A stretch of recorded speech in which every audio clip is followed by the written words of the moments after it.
I was asked to just help a coworker.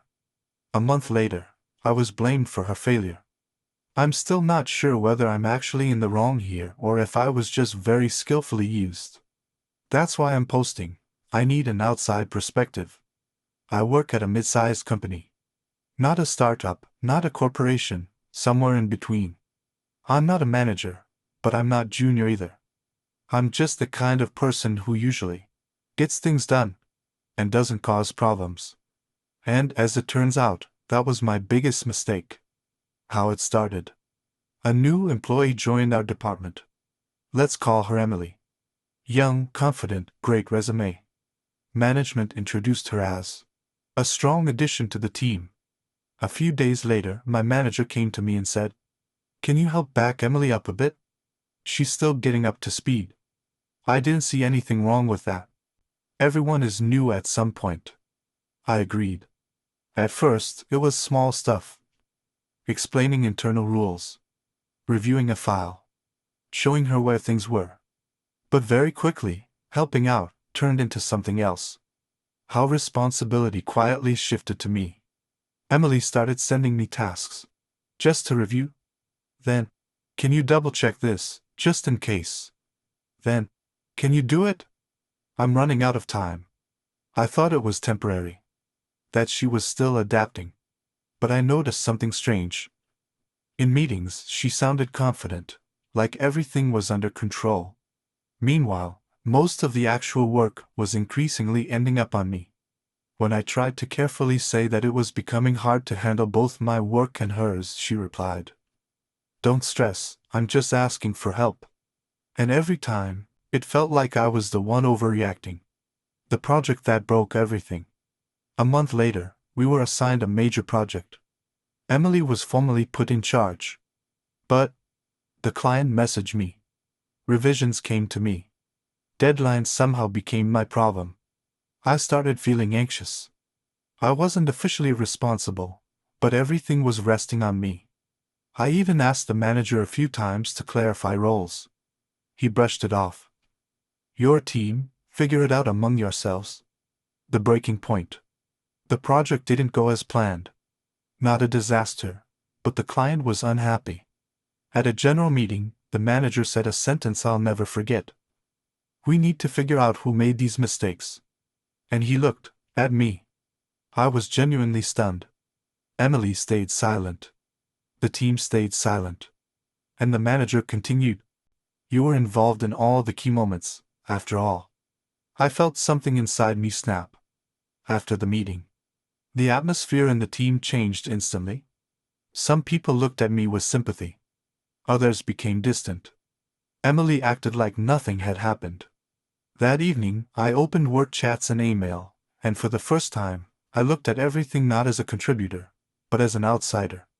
And I saw tasks where I had effectively done everything. Edits I made instead of her. Messages where she wrote, "I approve this," even though I had done it. And I realized, if I stay silent now, I'll be the one left holding the blame. Update 1. I decided not to stay silent, and it changed everything. After that meeting, I barely slept. One thought kept looping in my head: how did helping turn into me looking guilty? I realized something simple. If I didn't act now, the official version would be the one most convenient for management. And in that version, I was the person who failed. The next morning, I did something I usually don't do. I started collecting evidence. Not for revenge. Not for drama. Just to understand the real picture. I opened email, chats, document edit histories. And it all formed a very unpleasant puzzle. What I found. Most key emails to the client were written by me, but sent from Emily's account. In documents, my profile made the final edits. In chats, she often wrote, "I'll pass this along," and then passed it to me. Technically, she hadn't broken any rules. But practically, I was doing the work, and responsibility was blurred. And that's when it hit me. This wasn't accidental. The conversation that confirmed everything. I messaged Emily. No aggression. No accusations. Just, Let's be honest. Why did it sound at the meeting like I was the main person responsible? She didn't respond immediately. Then she sent a message that genuinely pissed me off. Well, you always take things on yourself. I thought you were fine with it. That was it. No. Sorry. No. I didn't mean to. Just, you're convenient, so I used that. I realized, if I didn't set boundaries now, it would only get worse. I went to the manager. With evidence. I didn't throw a fit. I just brought message logs, documents, a clear timeline. And I said, I'm not avoiding responsibility. But I want roles to be named correctly. The manager looked irritated. Not angry, irritated. Like I had broken a convenient arrangement. He said, there may have been some confusion in the team's workflow. Confusion. Of course. But after that conversation, something interesting happened. A sudden shift. A few days later, Emily stopped messaging me to back her up. Client emails started going to her, not me. At meetings, the manager began clearly naming who was responsible. The atmosphere became colder. But for the first time, honest. And I realized something else. I wasn't valued for my professionalism. I was being used for my reliability. Update 2. I realized Emily decided to get revenge. I thought that after the conversation with management, things would simply cool down. That we'd keep working, just with clearer boundaries. I was wrong. The first small signs. At first, it was things you could easily dismiss as coincidence. Emily stopped including me in certain work threads. Stopped tagging me in tasks we previously handled together. Replied in chats very formally and with delays. I decided not to escalate. I assumed it was just tension after the conflict. Then things started happening that no longer felt accidental. I started getting accidentally set up. One day in a meeting, the manager asked, why didn't the client receive the update? I froze. That task wasn't mine at all. Emily immediately said, I thought you were handling it, since you used to do that before. The tone was calm, almost innocent. But the phrasing was precise. Like, it worked before, why not try again? I replied calmly. That wasn't my task. I wasn't CC'd. An uncomfortable silence followed. Rewriting reality. After that, I paid closer attention. I noticed chat messages where she phrased things as if I was involved when I wasn't. Documents where my name appeared vaguely in comments. Meetings where she said, we discussed this together. We hadn't. It felt like a quiet attempt to restore the old system, but now with an ultimatum. Either you say things again, or you look guilty. The moment I realized it was revenge. The final confirmation came when she messaged me privately. You do realize it won't be very comfortable for either of us to work like this now. Not a threat. Not an accusation. Just a statement. And that's when I understood. This wasn't hurt feelings. It was resentment turned into action. I did what she didn't expect. I didn't react emotionally. I didn't defend myself. I did something simple. Replied only in writing. Documented roles in every email. Included management in every critical point. And most importantly, I stopped covering for her. When something went wrong, it was immediately visible. And it could no longer be shifted. The atmosphere turned toxic. Work became a minefield. Every message had subtext. Every meeting felt like a test. I didn't know how this would end. But I knew one thing for sure.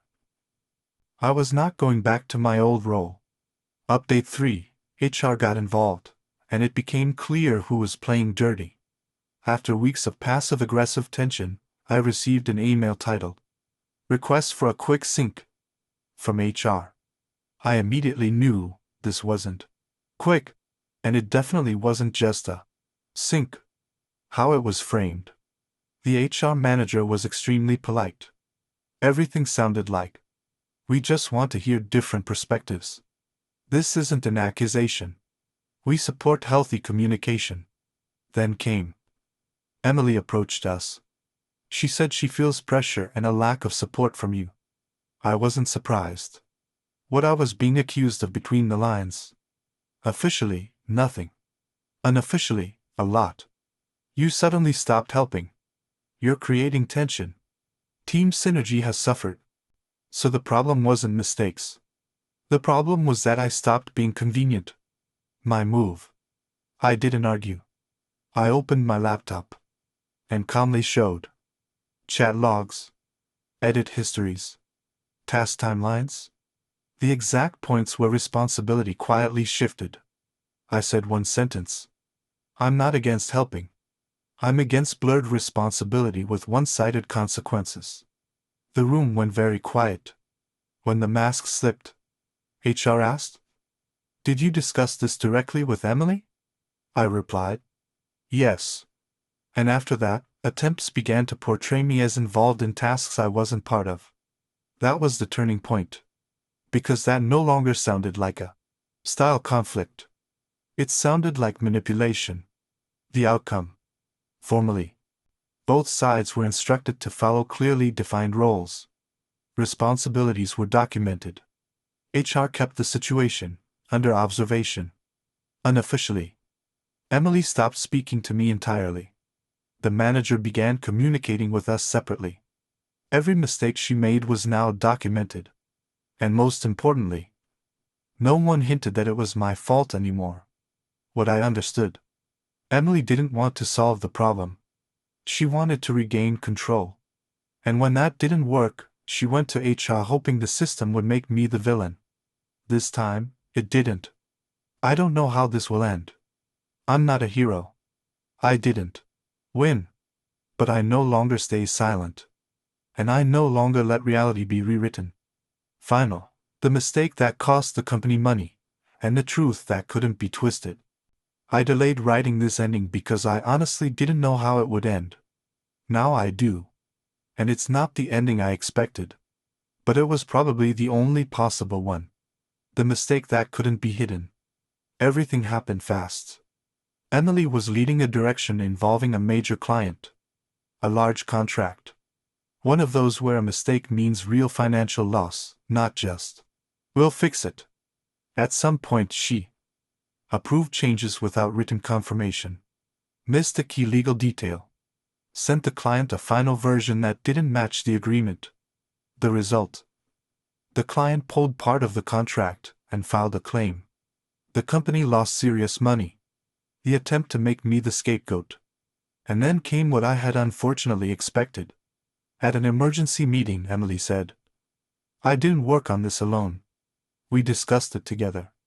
She looked at me. But this time, something went wrong. Because I wasn't CC'd.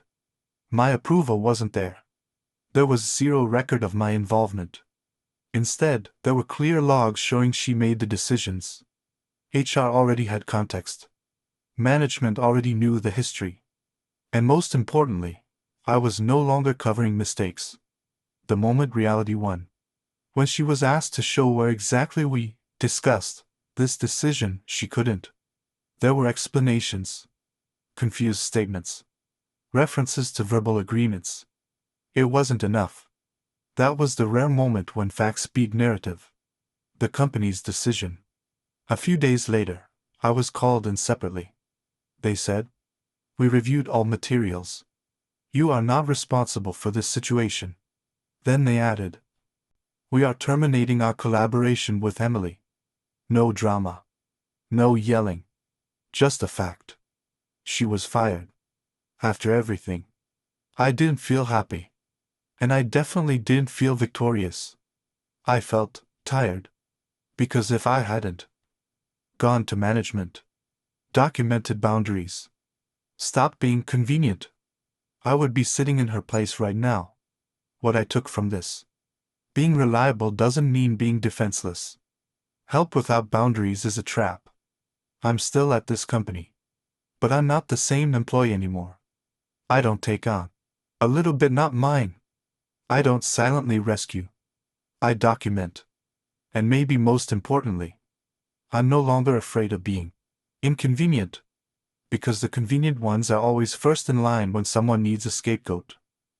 If you want more real stories like this, support the channel with a like and subscribe.